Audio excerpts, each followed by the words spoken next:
Bonjour et bienvenue sur easytuto.com. Donc je vous propose de démarrer cette série de tutoriels consacrés à une initiation PHP et MySQL par, en introduction, un petit peu d'histoire. Donc voici quelques dates clés sur le langage PHP.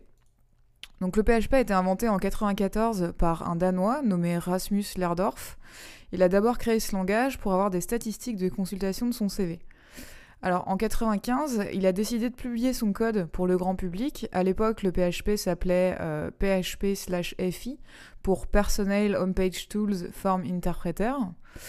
Et en fait, il se disait comme ça que d'autres développeurs allaient pouvoir améliorer son code, le langage, et participer un petit peu à son évolution.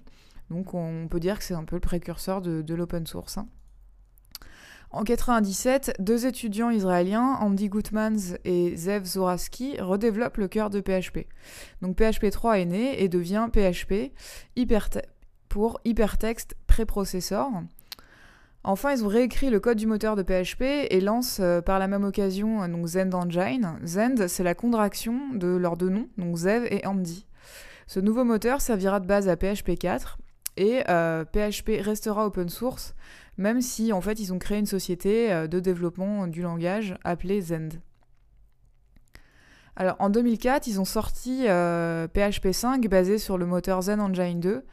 Donc là, c'est vraiment une date clé parce que ils ont introduit ce qu'on appelle le modèle objet et ont fait de PHP un langage beaucoup plus puissant et surtout utilisable entre guillemets par des sociétés dans un milieu professionnel et avec un vrai soutien financier et commercial.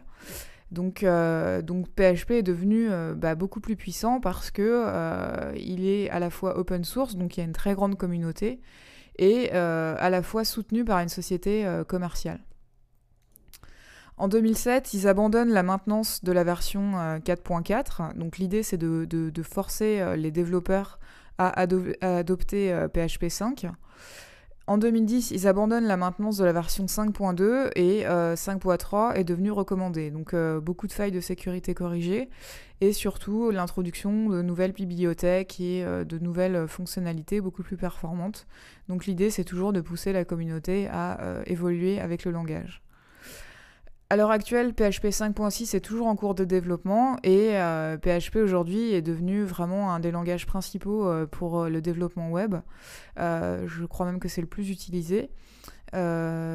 Surtout, ce qui fait sa force, c'est que, c'est ce que je vous disais, grande communauté open source, plus soutien, une société commerciale, et enfin, c'est aussi un langage objet. Voilà, donc c'est terminé pour cette petite introduction avec quelques petites dates clés.